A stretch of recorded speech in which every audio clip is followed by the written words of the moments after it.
1994년 10월 21일 아침 7시 40분 무렵 전 국민을 충격과 공포에 빠뜨린 사고가 발생했습니다. 서울 성동구 성수동과 강남구 압구정동을 연결하는 성수대교 붕괴. 다시 봐도 믿기지가 않네요. 너무나 가슴 아픈 사건이었죠. 충격적이었어요, 정말.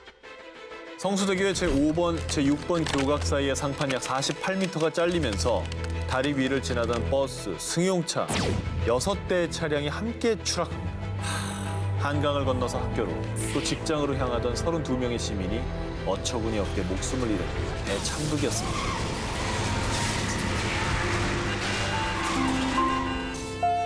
이 사고로 딸을 잃은 한 어머니는요. 그날 딸이 늦었는데도 사과를 깎아 먹였어요. 사과만 안 먹였어도 살아있었을 텐데. 한 아버지는 사고 5년 뒤에 성수대교 사고 희생자 위령비 옆에서 스스로 목숨을 끊는 안타까운 소식이 전해지기도 했습니다. 뭐 어떻게 우리가 저 가족들의 심정을 다 이해할 수 있겠습니까? 이해 못합니다. 예. 성수대교의 시공사인 D사의 부실 공사는 처참 그 자체였습니다. 교량 상판을 떠받치는 철제 구조물의 이음새 부분 용접이 불량했고요. 게다가 이후 관리를 맡은 서울시에서조차 차량 중량에 대한 통행 규제를 소홀히 해 필수 안전관리가 미비했던 점이 낱낱이 드러났습니다. 제대로 시공도 안 하고 관리도 안 하고 아무것도 안 했던 거 아닙니까? 그리고 저 위로 얼마나 많은 사람이 매일매일 많은 차들이 지나가요. 지금도 분노가 막 끓어오르네요. 아무 일 없겠지라고 생각한 거죠. 자랑스러운 한강의 기적이 뼈아픈 역사로 기억된 그날을 결코 잊지 말아야겠습니다. 반드시 기억해야 할 그날들 19, 6위를 공개합니다.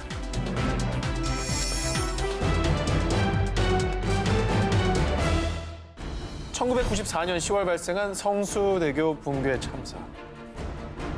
그런데 불과 1년도 채 지나지 않은 1995년 6월 29일 모두 잊을 수 없는 비극. 이것도 말도 안 되죠. 이것도 말도 안 되죠. 삼풍백화점 붕괴 사건으로 대한민국은 또다시 큰 충격에 빠졌습니다. 저 당시 정말 그 사고 공화국이다 이런 불명예가 있었죠, 대한민국이. 자, 5층 식당가부터 1층까지 단 5분 만에 모래성처럼 와르르르 무너져 내린 백화점 건. 서로 뒤엉켜 생사가 오가는 현장. 결국 무려 502명의 사망자와 937명의 부상자, 그리고 6명의 실종자가 발생합니다. 대한민국 역사상 최악의 참사로 기록되는데요. 자, 그런데 이 최악의 참사가 더 안타까운 건 안전 불감증으로 인한 인재였다는 겁니다. 당시 수사에 참여했던 검사는 삼풍백화점 붕괴는 천재지변이 아니라 우리 사회 모든 문제가 농축된 사건입니다 라고 말했는데요. 자, 백화점이 지어진 부지는 원래 주거 용도였습니다. 애초에 백화점이 지어지기에 부적합한 곳이었습니다. 하지만 삼풍건설 측은 뇌물로 무마해 백화점을 세웠고요. 또한 부실자재로 공사를 진행, 그리고 가장 큰 문제는 4층 건물에서 한 층을 더 불법으로 증축한 것이 대참사의 주 원인이 됐다는 겁니다. 욕심. 게다가 사고 전부터 건물 곳곳에서 균열과 기울어짐 현상 등 붕괴를 예고하는 징후들이 있었음에도 당장의 이익에 눈이 멀어 영업을 강행한 점, 심지어 붕괴되기 2시간 전 회장과 경영진들은 붕괴의 위험을 알면서도 대피 조치를 내리지 않은 채 본인들만 빠져나간 사실까지. 그런데 정말 더 끔찍한 일은 당시 수사를 받던 삼풍건설 이준 회장의 인면 수신 발언. 무너진다는 것은 회사에서 손님들에게 피해도 하지만 우리 회사의 재산도 망가집니다. 뭐 더 이상의 얘기를 네, 듣기 쉽지 않습니다. 말 안 하겠습니다. 저희가 뭐 아무 말도 안 해도 보는 사람도 다 똑같은 생각을 할 텐데. 말을 해도 방송이 안 나갈 것 같아요.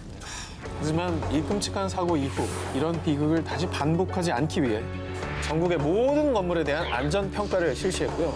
재난안전법을 제정함과 동시에 긴급 구조 조난 체계를 보완하기 위해 중앙 119 구조대가 창설되기도 했습니다. 그리고 삼풍백화점 붕괴 사고의 희생자들을 기리기 위해 사람들은 양재 시민의 숲에 위치한 위령비를 찾아 추모하고 있는데요. 최악의 참사 후 24년이 흐른 대한민국. 지금은 안녕하신가요? 꼭 그 답을 듣고 싶습니다. 다음 특종입니다. 방글라데시의 수도 다카. 자, 방글라데시는 세계 2위의 의류 수출국으로 많은 사람이 의류업에 종사하고 있는데요. 2013년 4월 24일 오전 8시 45분 의류 공장이 있는 라나 플라자에 출근한 3,122명의 노동자들. 그런데 갑자기 8층짜리 건물이 와르르 무너져 내리며 아비규환으로 변했습니다. 아이고야. 정부의 공식 집계 추산에 따르면요. 무려 1,134명이 사망. 역대 최악의 산업재해로 기록된 라나 플라자 의류 공장 붕괴 사고. 해외 언론에서도 방글라데시 공장 붕괴, 산산조각난 삶이라고 보도. 전 세계가 큰 충격에 빠졌습니다. 그런데 말입니다. 이 대참사는 무엇보다 분명 막을 수 있었던 사고였기 때문에 더 가슴 아픈 비극이 아닐 수 없는데요. 사실 사고가 난 라나 플라자는 건물 자체가 무허가 건물인데다 돈에 눈이 먼 건물주의 욕심으로 5층짜리 건물에 무려 3층, 3개 층을 더 무리하게 증축한 거였습니다. 심지어 사고 당시엔 한 층을 더 올리는 공사도 진행 중이었다. 아니, 뭐 그냥 올리면 되는 거예요. 이게 무슨 뭐 장난감이에요. 아니 허가도 안 받은 건물에 뭘 자꾸 올려. 자, 무허가 건물의 부실 공사 그리고 불법 증축까지 더해져 그야말로 언제 무너져도 이상할 게 없었던 상황이었죠. 그런데 정말 더 끔찍한 일은 건물주는 이미 사고 위험을 인지하고 있었다는 겁니다. 사고 이전에 건물 내부에 금이 가는 등 분명히 이상 징후가 있었는데요. 이에 건물 관리자들이 건물이 위험하다, 사람들 대피시켜야 한다는 경고를 수차례 했지만 이를 무시한 건물주. 심지어 사고 당일엔 경찰까지 와서 대피 명령을 내렸음에도 이를 귓등으로도 듣지 않았던 겁니다. 경찰 말도 안 들었다고요? 게다가 사고가 발생하자 건물주는 급히 인도로 도피를 계획하다 검거. 이후 부패 혐의로 고작 징역 3년을 선고받았는데요. 살인 혐의에 대해서는 아직까지도 재판이 제대로 진행되지 않아 국민들의 비난을 받고 있다고 합니다. 아직도 깔끔하게 해결이 안 됐네요. 안 되죠? 욕심에 눈이 먼 인간이 만들어낸 비극.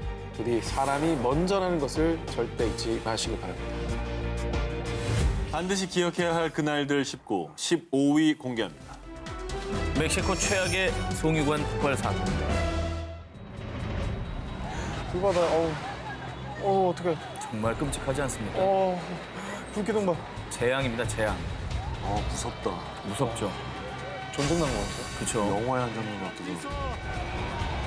마을에 있던 송유관이 폭발하면서 그 자리에서 바로 68명이 사망. 게다가 병원에서 치료받던 환자 중 무려 66명이 추가로 숨지면서 사망자 수는 무려 134명으로 늘어났습니다. 얼마나 그 불길이 심했으면 그랬겠어요. 근데 이때 사고 원인이 정말 황당했던 걸로 나는 기억을 해요. 네, 기사 보신 분들은 아실 텐데요. 그렇습니다. 한 마을을 초토화시킨 송유관 폭발 사고. 이 재앙의 시작은 다름 아닌 기름 도둑 때문이었습니다. 기름 도둑들이 기름을 훔치려고 송유관에 몰래 구멍을 뚫어놨는데 유압에 의해서 그 구멍에서 기름이 철철철철 분수처럼 세차게 뿜어져 나온 것이죠.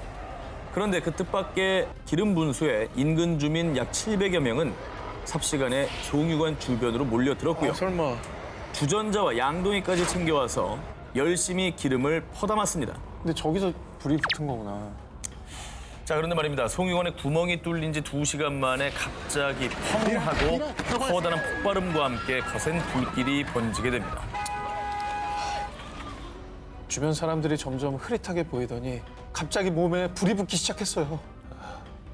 온몸에 기름이 묻은 주민들은 곧바로 시뻘건 화염에 휩싸이면서 순식간에 그 일대는 불바다로 바뀌고 말았습니다. 아니, 저 하면서 다 온몸에 기름 다 묻었을 거 아니에요. 저 다 막 분수처럼 쏟아지는데 당연하죠. 저 지금 움직이는 작은 불들이 사람이 사람이 붙은 붙은 거잖아요. 거예요. 예. 어떻게 도망간다고 수가 없잖아. 멕시코 검찰 조사에서는 당시 송유관 주변에 몰린 수많은 주민의 옷에서 발생한 정전기가 폭발의 원인인 것으로 추정을 하고 있습니다. 진짜 허무하다. 근데 일단 저런 사태가 왜 벌어지게 된 건가요? 그 배경에는 멕시코 기름 부족 사태가 있었습니다. 매년 멕시코의 범죄 조직들이 송유관에서 수십억 달러 규모의 기름을 절도하자 결국 오브라도르 멕시코 대통령은 송유관 경비를 위해서 군인 약 4천여 명을 투입. 게다가 주요 송유관은 아예 폐쇄 조치하며 대규모 단속에 나선 겁니다. 하지만 이로 인해 피해를 보는 건 멕시코 국민들이었습니다. 송유관 단속으로 기름이 부족해지자 일부 주유소는 문을 닫아버렸고요. 그러자 아전 택시기사인데 기름이 없으면 우리 가족을 먹여 살릴 수가 없어요. 막막합니다. 국민들이 주유소 앞에서 하루 종일 대기하는 사태까지 발생하면서 생활고 등 모든 것에 어려움을 겪게 된 것이죠. 송유관 폭발 사고 이후에 오브라도르 대통령은 피해자들에게 깊은 애도를 보냅니다. 이번 사건을 계기로 기름 도둑은 반드시 중단돼야 합니다라며 기름 도둑을 더 철저히 단속하기로 했고요.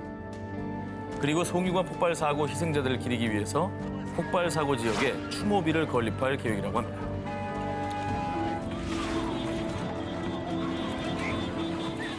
반드시 기억해야 할 그날들 14위를 공개합니다. 브라질을 집어삼킨 두 번째 악몽. 2015년 11월 브라질 남동부 미나스제라이스주를 덮친 광산댐 붕괴 사고. 19명의 무고한 목숨과 수백여 명의 집을 집어삼킨 비극이 발생. 그런데 단 3년 만에 그 악몽이 또 되풀이되고 말았습니다. 2019년 1월 25일 엄청난 굉음을 내며 미나스제라이스주 브루마지뉴 지역을 순식간에 덮친 시뻘건 진흙더미. 그냥 붕괴되는 거죠? 오, 쏟아져버려. 와, 웬일이야, 어머. 그냥 덮쳐버려. 우와. 저기 보면요, 차가 한 대 도망치고 있습니다. 그러네요. 네. 집중호우로 인해 광산 채굴 과정에서 나온 오염물질을 가둬놓은 광산댐에 조금씩 균열이 발생. 그러다 갑자기 와르르 무너져버린 건데요. 당시 이 댐에 저장돼 있던 광산 찌꺼기의 양은 무려 1,170만 리터. 이는 세계 스포츠 대회 수영장 무려 5,000개를 채울 수 있는 양입니다. 어마어마한 양이네요. 갑작스러운 광산댐의 붕괴로 인해서요, 속수무책으로 수백 채의 집이 파묻히면서 무려 186명의 사망자와 122명의 실종자가 발생. 게다가 한 환경단체에서는 오염수가 강과 지하수로 흘러들어 파라오페바강 300km 이상이 오염됐다고 밝혔는데요. 자, 그런데 말입니다. 더 황당한 건 이 광산댐의 소유주가요, 2015년에 붕괴된 광산댐을 관리하던 브라질 최대 철광석 생산업체 V사로 밝혀진 겁니다. 그럼 같은 곳에서 똑같은 사고가 난 거예요? 그렇습니다. 같은 곳에서 3년 간격으로 똑같은 사고가 일어났죠. 교훈이 없었네. 2015년에 끔찍한 참극을 겪은 뒤에 2017년 브라질 국립물관리국에서는요, 철광석 생산업체 V사가 소유 및 관리하는 댐 175곳 가운데 약 3분의 1인 56곳에 붕괴 위험을 지적했지만 그럼에도 불구하고 V사는 물론 브라질 당국도 나서지 않았고요. 붕괴 위험의 댐을 그대로 방치해둔 거였죠. 아니, 그렇게 큰일을 겪었으면 바로 조치를 취해야죠. 그러니까. 그죠? 아니, 그때라도 했으면 3년 뒤에 이런 일이 발생하지 않았을 수 있다는 거잖아요. 안 했을 수 그렇죠. 설마 또 그러겠어 하는 게 제일 무서운 거예요. 맞습니다. 완벽한 일이에요. 반드시 기억해야 할 그날들 13위를 공개합니다. 아이들을 집어삼킨 검은 산. 1966년 영국 웨일즈의 작은 탄광 마을 에버펜. 해맑은 모습으로 학교에 간 아이들은 다시는 집으로 돌아오지 못했습니다. 아, 이거 안 돼. 무슨 일이 있었던 건가요? 오전 9시 갑자기 쿵 하는 굉음과 함께 산사태가 발생. 한순간에 학교와 아이들을 집어삼켰습니다. 다 무너져 내렸네, 위에 게. 전교생의 절반이 넘는 116명의 아이들을 포함해 총 144명이 목숨을 잃고 말았습니다. 이게 웬 날벼락이에요? 자, 한 선생님은 5명의 아이들을 끌어안은 채 시신으로 발견돼 이루 말할 수 없는 안타까움을 더하게 되었습니다. 자, 일명 에버펜의 재앙으로 불린 대참사. 저 마을은 어떻게 살아요? 그러니까 이게 뭐야, 갑자기. 그런데 우리 아이들의 죽음은 막을 수 있었어요. 그렇습니다. 144명의 무고한 목숨을 앗아간 이 사고는 막을 수 있었던 재앙이었습니다. 이건 완전히 저는 자연재해인 줄 알았는데. 완벽한 인재입니다. 인재예요? 산사태인데 인재라고요? 그러게. 자, 아이들을 덮친 거대한 검은 산의 정체. 무려 50여 년간 쌓인 석탄 폐기물로 이루어진 인공산이었습니다. 사람이 만든 산이었구나. 몇 해 전부터 위험성을 우려한 마을 사람들과 학교 선생님들은 민원을 제기. 하지만 이 위험성을 알면서도 무시로 일관한 거죠. 그리고 국립석탄위원회 수장 로벤의 파렴치한 대응.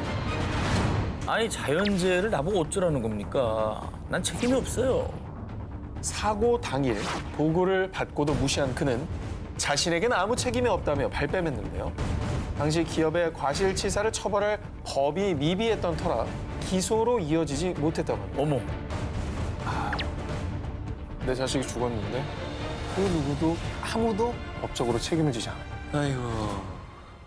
자녀와 주민들을 잃은 에버펜의 아버지들은 예. 이 같은 참사가 반복되지 않길 바라며 아니소엔 남성 합창단을 결성했다고 합니다.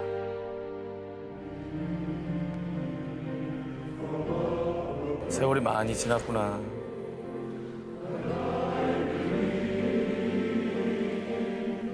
아무 생각 없이 학교 잘 갔다 오라고 했을 텐데. 그러니까.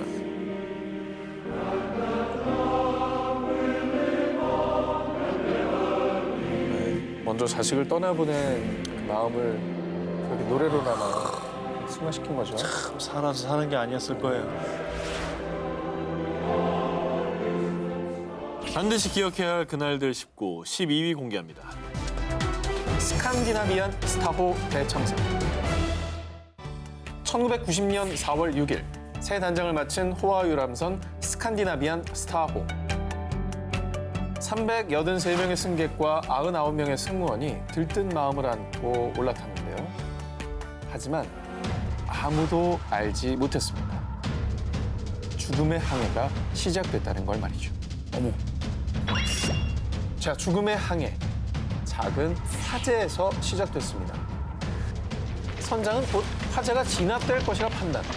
그래서 별다른 조치를 취하지 않았다고 합니다. 저게 문제야. 그런데 예상과는 달리 5번 갑판에 설치된 대형 환풍기가 불길의 이동을 더 빠르게 도와 갑판 전체를 더 급속도로 태우기 시작했고요. er den største mordbrand i Danmarks historie. 아유, 저기 뭐 어마어마한데요? Har tilsyneladende 뒤늦게 화재 사실을 안 승객들은 복잡한 내부 구조 탓에 대피를 하다가 길을 잃기도 했고요. 화재로 발생된 유독 화학 물질의 의식을 잃는 사람들까지 그야말로 아비규환 그 자체였죠. 자, 안일했던 선장도 급히 인근에 있는 선박들에게 구조 요청을 시도했습니다.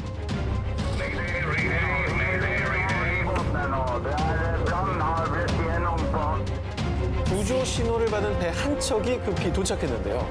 승객들이 모두 대피했냐고 묻자 스칸디나비안 스타호 선장은 아마도 그럴 거예요 라면서 대충 대답을 하고 혼자만 피신했다고 합니다. 무슨 선장이 아마도 그럴 거예요. 무슨 말하는 거야 지금? 정신 나갔네 완전. 또 스칸디나비안 스타호는 북유럽에서 운항하는 배이긴 한데 심지어 영어를 모르는 승무원들도 굉장히 많았다고 합니다. 아 뭐야? 게다가 스칸디나비안 스타호 규모의 유람선은 6주 이상의 승무원 양성 교육이 필요한데요. 당시 승무원들의 훈련 기간은 단 10일에 불과. 그냥 시한폭탄이었네. 의사소통도 안 돼, 교육도 제대로 안 돼. 결국 무려 159명의 사람들이 목숨을 잃고 말았는데요. 아이고. 방화 범인과 사고에 대한 정확한 규명은 오리무중인 상태로 선장과 여객선 회사 소유주는 직무유기 혐의로 고작 징역 6개월만 선고받았다고 합니다. 이에 생존자를 비롯한 희생자 가족들은 크게 분노하며 정확한 수사를 강력히 요구했고요. 결국 2015년 1월 노르웨이 의회에선 사고 25년 만에 재조사를 실시하기로 결정. Henrik Johansen var ejer. 자, 진실 규명을 위해 지금 이 시각까지도 싸우는 사람들. 반드시 그날의 진실이 밝혀지길 바랍니다.